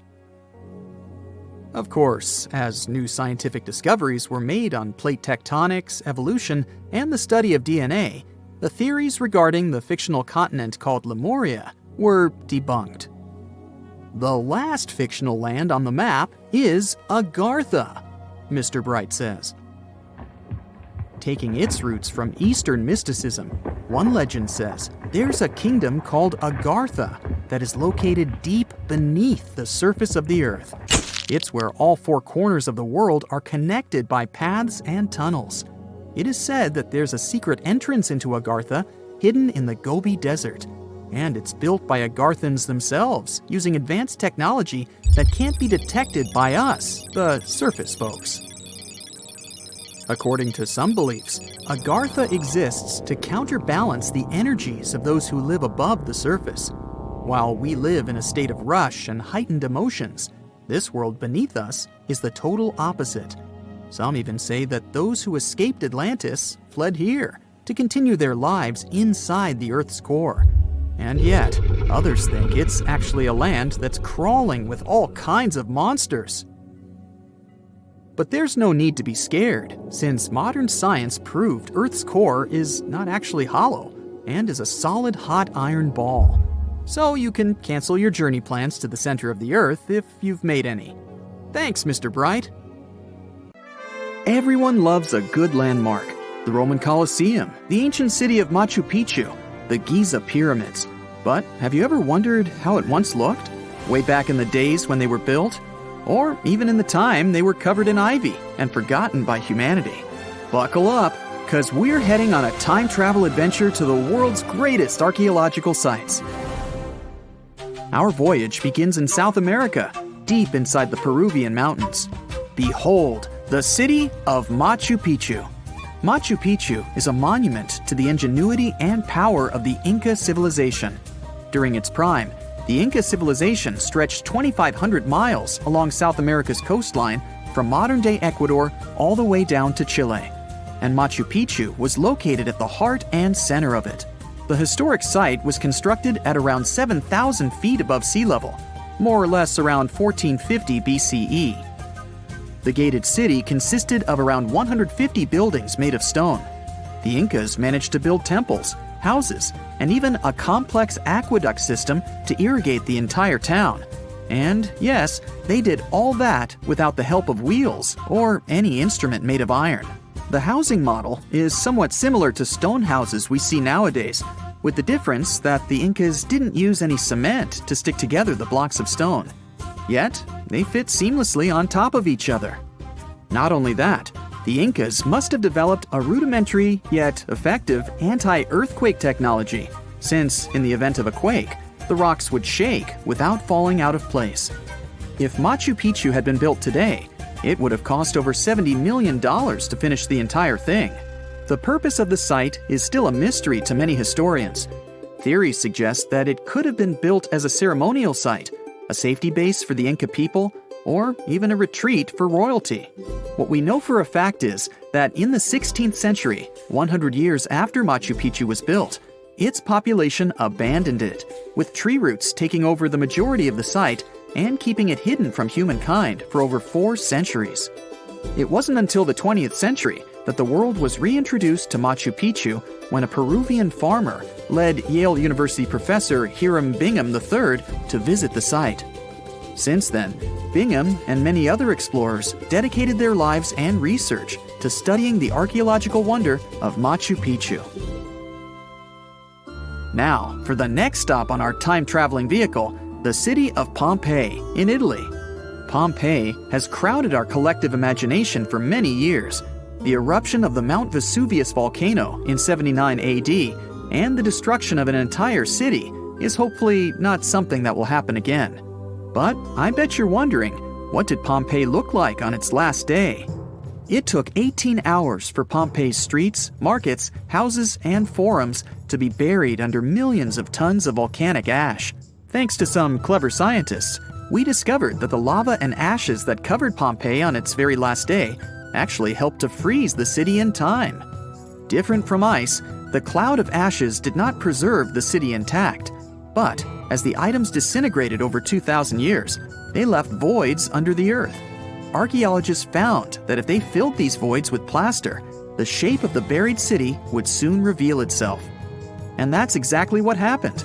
Of course, it was nothing like the bustling city of 12,000 people that had existed for many years before the fateful eruption. Pompeii was a vibrant and rich municipality. The site's ruins revealed that many areas of Pompeii boasted impressive houses, some with balconies, which was a sign of great wealth at the time. And, believe it or not, even some artwork survived the eruption. Archaeologists found well-preserved frescoes and murals of mythological creatures, all indicating that members of the high society lived there.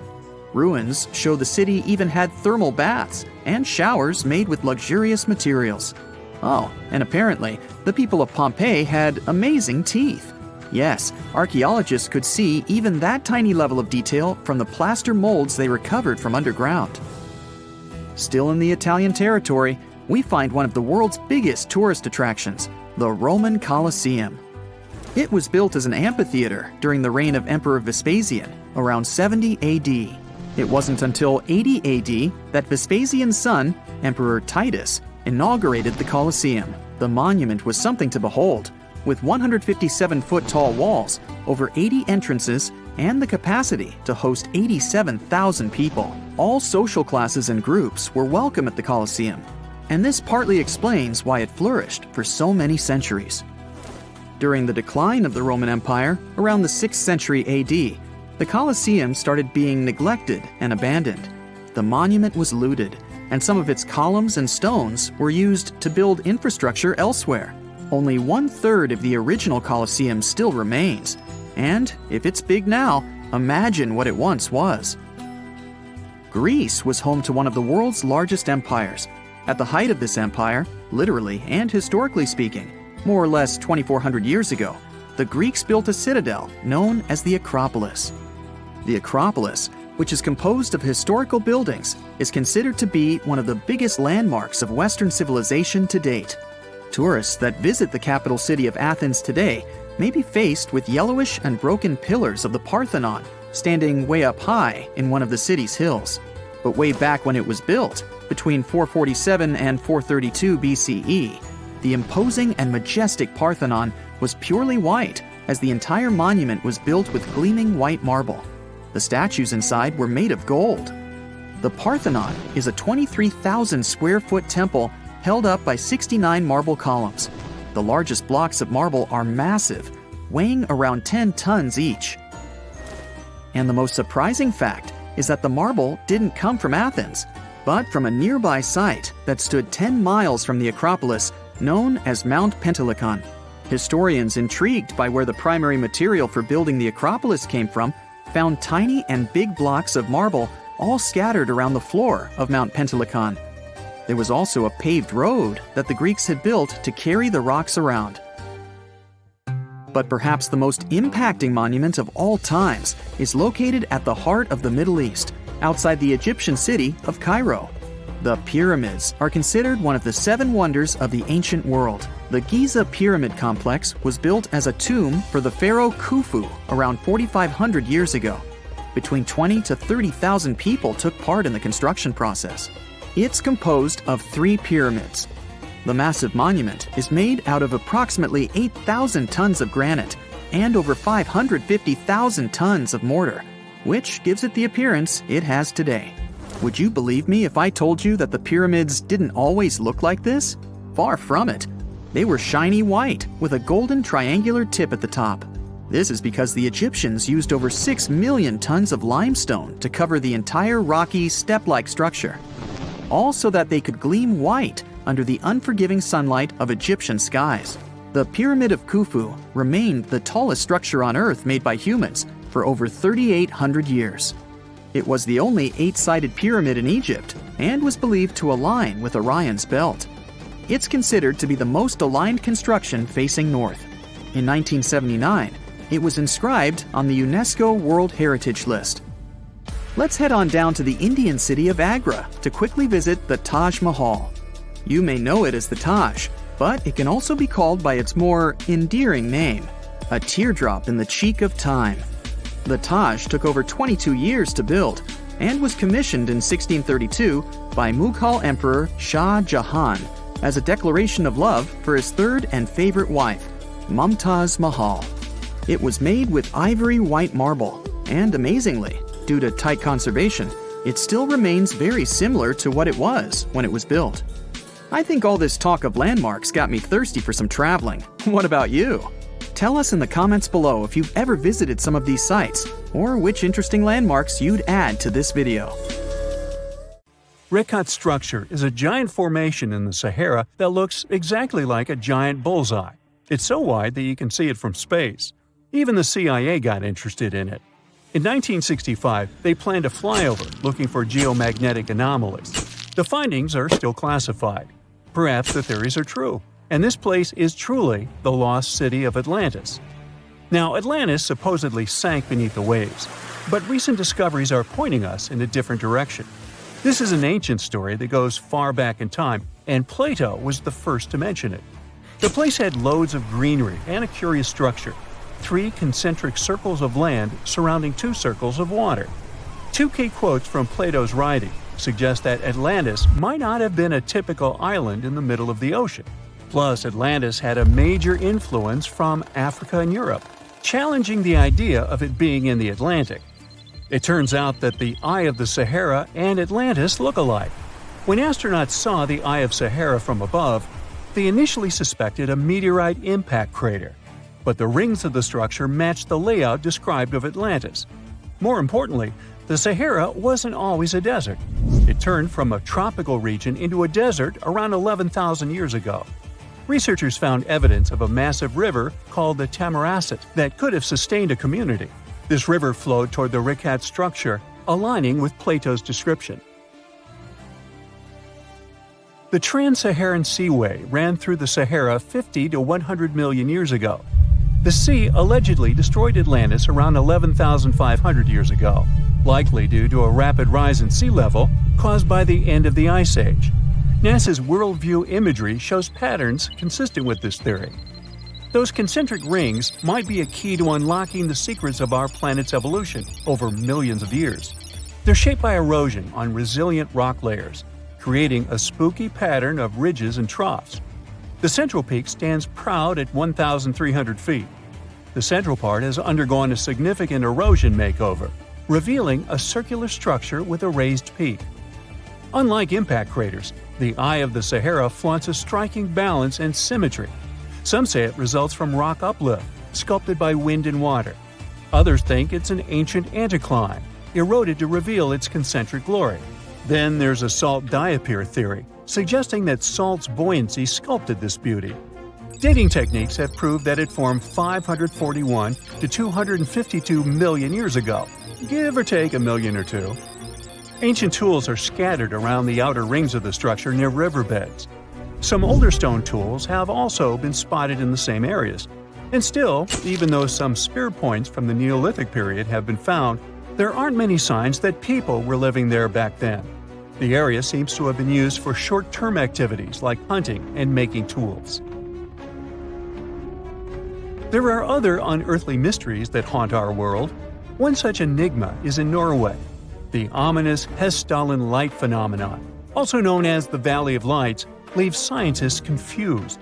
This valley is 10 miles wide. It's quite isolated, but a peculiar blue box sits high on the hillside, equipped with cameras scanning the valley.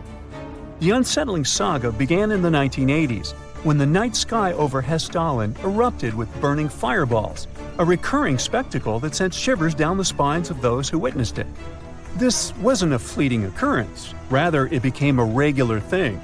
Terrified locals reported encounters with these unexplained luminous phenomena, some of which happened near their homes. Unease spread like wildfire. At its peak, there were about 20 sightings every week. The phenomenon made its way into newspapers, magazines, and media worldwide. Soon, people flocked to the valley, hoping to see the lights themselves. In 1984, experts joined the fray, armed with sophisticated instruments like magnetometers, radiometers, and other ometers. What they encountered was mind-bending, lights that defied explanation. Some moved at a leisurely pace, while others raced through the sky at an astonishing 19,000 miles per hour. People tried to explain these lights: airplanes, distant reflections, ball lightning, satellites, planets, meteors.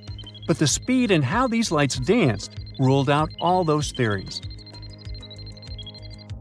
We're slowly approaching another mysterious place. This is the greatest subglacial lake among Antarctica's 675 known lakes. It can easily hide unknown life forms. This lake is beneath the East Antarctic ice sheet. Dive about 2.5 miles under the ice, and there you'll see Lake Vostok, located at 1,600 feet below sea level. This lake is 155 miles long and 31 miles wide at its broadest point. With an average depth of 1,400 feet, it's also the world's 6th largest by volume. It's like an underwater city with lofty pillars and deep basins. The secret lake was discovered in 1993, yet it had been waiting to be found down there for over 2,000 years, collecting ancient secrets. In 2012, scientists drilled through the ice, creating the longest ice core ever. They pierced the ice all the way to the lake's surface. The year 2013 brought an unexpected twist when the tranquil waters erupted during the extraction of an ice core, mixing with drilling fluids. Then they got a pristine water sample in 2015. Some believe there might be previously unknown life forms down there, since it's a fossil water reserve that's been untouched for millions of years. That could be a lot like those speculated ice-covered oceans on moons like Europa and Enceladus. It all started with a theory in the 19th century, suggesting fresh water lurking under Antarctic ice sheets. Then, in 1955, seismic soundings hinted at a subglacial lake. And by the 90s, satellite data confirmed Lake Vostok's existence. Now, Lake Vostok isn't alone. In 2005, they found an island in the middle of the lake. Then, two smaller lakes joined the party. They suspect that a secret network of subglacial rivers might link these lakes. Now, very far away from Antarctica, in Venezuela, Catatumbo lightning presents a sinister light show at the junction of the Catatumbo River and Lake Maracaibo. This unsettling lightning phenomenon happens at about 140 to 160 nights a year, going on for 10 hours a day, and can flash up to 280 times in a single hour. The frequency of this lightning show changes with the seasons and from year to year. There was a break between January to March in 2010, causing a bit of worry that it might vanish forever. As the sun sets, winds from the east start picking up speed. The strong wind is called a nocturnal low-level jet, like what you see in the Great Plains of North America. These winds bring moisture, mostly from the Caribbean and the lake itself. This humid air hits high mountain ridges, causing thunderstorms to form over the mountains. Thanks to the ongoing wind situation, more thunderstorms appear as the night goes on. This pattern repeats itself, and is why this area has the highest annual lightning rate globally. The next place scientists cannot explain is in China. That is the Longyu Caves. They have lofty slanted roofs and sturdy pillars. The spot remained hidden for centuries. These human-made caverns, built around 2,000 years ago, decided to reveal themselves only in the 90s. Local farmers drained some ponds and unveiled 5 massive caverns. Further digging exposed an additional 19 smaller caves. They range from 60 to 110 feet in width and 26 to 50 feet in height. Archaeologists found historical relics from the reign of Emperor Zhuan of Han, dating back to over 2,000 years ago. Now, how did these caves survive for more than 2 millennia without falling apart? No ancient records explain the way they were crafted either. The walls show chisel marks, hinting at some layer-by-layer chiseling action, but the exact construction process is still a head-scratcher. The most exciting accidental discovery I've made in my life was a $10 bill in my old winter jacket. Some folks are luckier though, as they find underground cities from centuries ago or make inventions that turn them into millionaires. Velcro was invented after a routine walk in the woods. Kellogg's cornflakes were inspired by a chipped tooth, and Play-Doh saved a business empire from falling by chance.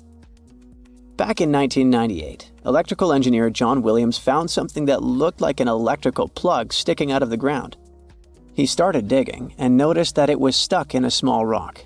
He found it in a rural location in North America, far from civilization, industrial complexes, airports, factories, and electronic plants. This piece of electronics embedded into a solid granite stone got the nickname Enigmalith and a price tag of $500,000. Some scientists are sure it's a big hoax and not a souvenir left by some visitors from space, as Williams claims.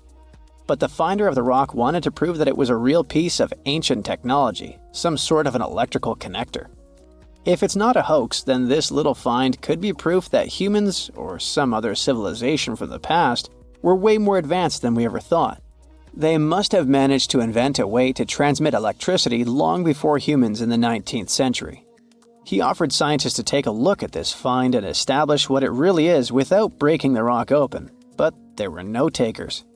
Williams consulted an engineer and a geologist, and both confirmed there were no traces of glue on the electronic component.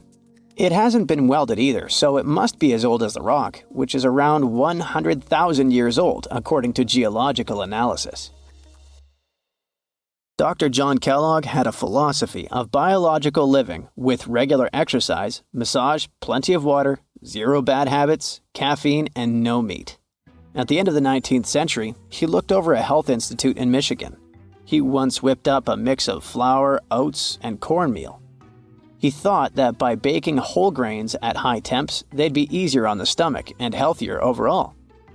He baked the mix twice and first made cookies, but a patient chipped a tooth on that version.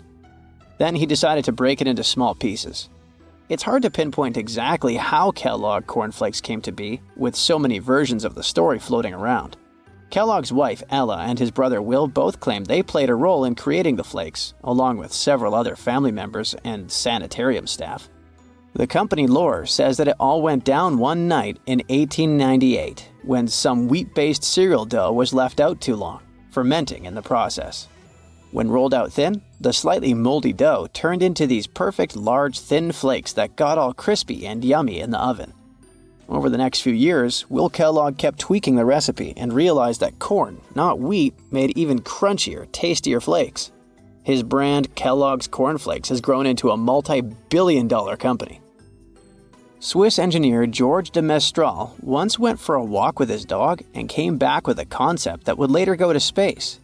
Once they got back from the woods, de Mestral noticed that his pants and his dog's fur were covered in the tiny barbs of the cocklebur plant. He examined the burrs under the microscope and noticed that they were shaped like tiny hooks that stuck to loops on clothes and fur. He decided to recreate that natural tech to design an extra strong fastener, one with many practical uses. He was testing different materials for his invention for so many years and finally settled on nylon. He also needed to design a special type of loom that could weave the fibers in the right size, shape, and density. It took de Mestral a total of 14 years until he introduced the world to Velcro, which means velvet and hook in French.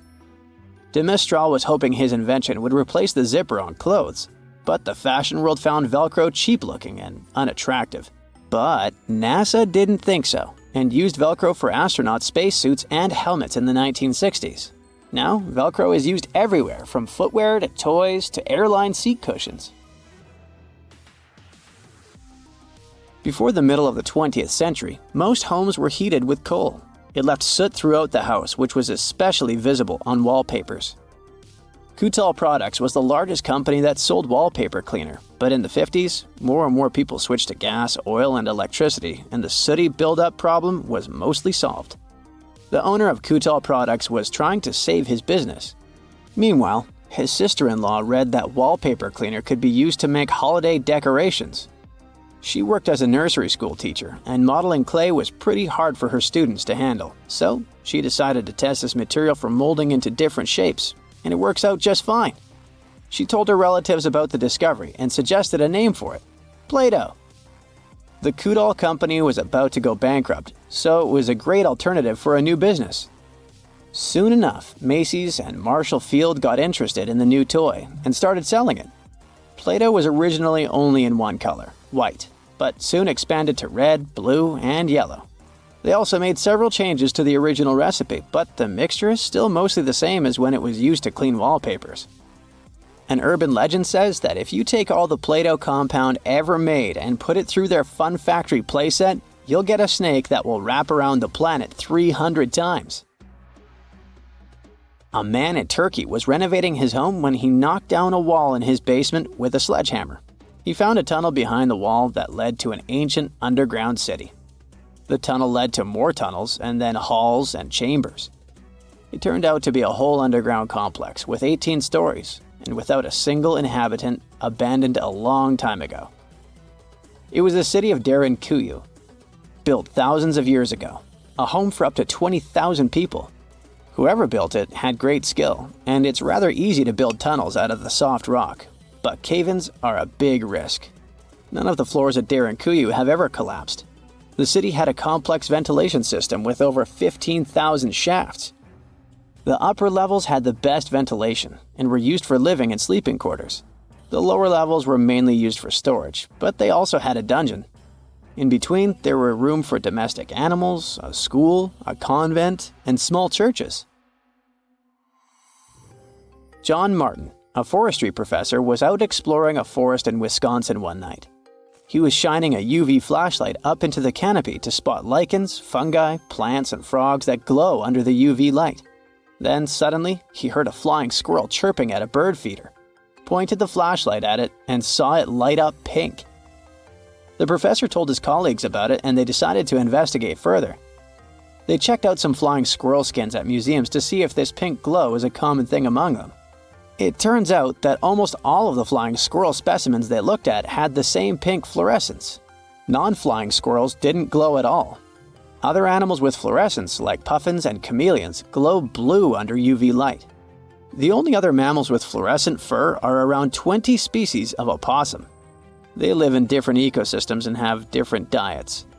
The only thing they have in common with flying squirrels is that they're all active at night. And regular squirrels prefer sunlight. There's enough ultraviolet light in low-light conditions, and nocturnal animals need UV vision. So the pink glow might have to do with nighttime perception and navigation, especially in cold and snowy conditions. Or it could be a way for male flying squirrels to attract prospective mates. It could be a sort of mimicry. Now, how about some surreal hidden places to check out? Grab a flashlight and your backpack, and bon voyage! The trip starts in the mountainous country of Switzerland. You travel to the town of Waltensburg in the eastern part of the country. It's raining and it's very cold, but you still make your way to the bottom part of a mountain, where your first adventure awaits. After climbing up high in the mountains, you see a strangely shaped castle. To get there, you must walk up an extremely narrow pathway. Don't look down, you think to yourself. You tighten the straps of your backpack and manage to walk along the pass. Standing at the door of the castle, you really can't believe what you see. A 13th century fortress built entirely of stone. Today, all that is left of Krafenstein Castle is mainly its ruins, but their condition is good enough to get an idea of what the place looked like back in its glory days. You take your time to explore the castle inside, but honestly, this place gives you the chills and you're ready to move on. The next place on the list is Turkey. A plane and then a car ride later, you arrive in the city of Çorum in the northern part of the country. On the outskirts of Çorum, you find a valley filled with old, overgrown mountains and see the beginning of the trail you're about to hike. The way is extremely steep, but it leads to a secret door carved in the mountain. Congratulations! You've just arrived at Gobekli Tepe. The huge door is a massive arched stone that blocks the entrance to a hidden building. Experts think it has existed since the 2nd century BCE. Unfortunately, the huge door won't open, so what's hidden inside is a mystery today. It's guessed that there is a room inside. Some locals say there's a treasure hidden there too, but until today, no one has managed to enter the place to check. Okay, it's time to get moving before night falls. Next, you get the unique opportunity to travel to Ethiopia. Wandering around the city of Lalibela, you stumble upon a huge pit carved in the ground. You approach it carefully, and soon enough, you see a magnificent terracotta building, so richly detailed it leaves you mesmerized. But that's not all. There are 10 other pits just like this one, hiding King Lalibela's 12th century buildings. All 11 constructions are different from one another, yet share a similar recognizable style. They were hand-carved over the span of 24 years, only with the help of chisels, which is unbelievable given that these buildings are up to 50 feet high. That's about as tall as 5 African elephants stacked on top of each other, if you could do that. This unconventional way of construction made them entirely monolithic, meaning they were carved out of just one gigantic piece of rock. Pretty impressive, huh? Once you leave Ethiopia, you grab a flight to southern Italy, right there on the tip of the boot. No hiking is needed here. Whew! Your friend takes you to a site called Sassi di Matera. It's a Paleolithic city carved in the slope of a steep hill. You might feel like you've traveled in time here, as local stone houses and ancient buildings are unlike anything you've ever seen before. The site, also known as De Sassi, is suspected to be one of the first human settlements in Italy, dating back to over 9,000 years ago. Wandering around the town, you might get invited inside one of the cave-like houses. Oh, and as weird as it may sound, some of the streets run on top of people's homes. Talk about Paleolithic urban planning. You're probably becoming an expert on rock-cut architecture by now, but there are still a few sites left on your list. Next off, you head to Slovenia to visit the world's largest cave castle. This medieval castle was built on top of a 400-foot-high cliff and was designed to be impenetrable. Luckily for you, security is much more relaxed today. Still, if you're looking for a more challenging and less touristy way inside, you can get into the castle through one of its many underground tunnels. They were built over 800 years ago for the owner of the castle. He needed secret passageways to sneak supplies. Today, Pajama Castle is both enchanting and mysterious. I'd say it depends on whether it's a warm sunny day or a cold stormy night. After this medieval experience, you head on to visit Petra, a magnificent Jordanian monument found in the middle of the desert. To get around here, you'll need a large supply of water and sunscreen because it's going to get hot. But this site is worth it. The city of Petra is a marvel of the ancient world. Back in the 4th century BCE, this region was a trading hub at the crossroads of commercial routes. Petra was a wealthy city, home to the Nabateans, an Arab Bedouin tribe that thrived in the region for many years. The rock-carved gate-like structure Petra is famous for is called the Pharaoh's Treasure. It stands at the main entrance to the site and is said to have a treasure hidden inside. You might feel tempted to check it out for yourself, but that's an adventure for another trip. For now, you hop on another plane ride, this time to the Americas. First, you visit the USA, more specifically, the mountainous state of Colorado. You make your way to Mesa Verde National Park. There, in between the greenery and abundant vegetation, you'll find over 600 dwellings built in the cave beneath the cliff, carved deep into the mountainside. This ancient village is now considered a heritage site. The local Puebloan tribe built it back in the 1190s. One of its main buildings is called the Cliff Palace. It's a multi-story construction built from sandstone and mud mortar.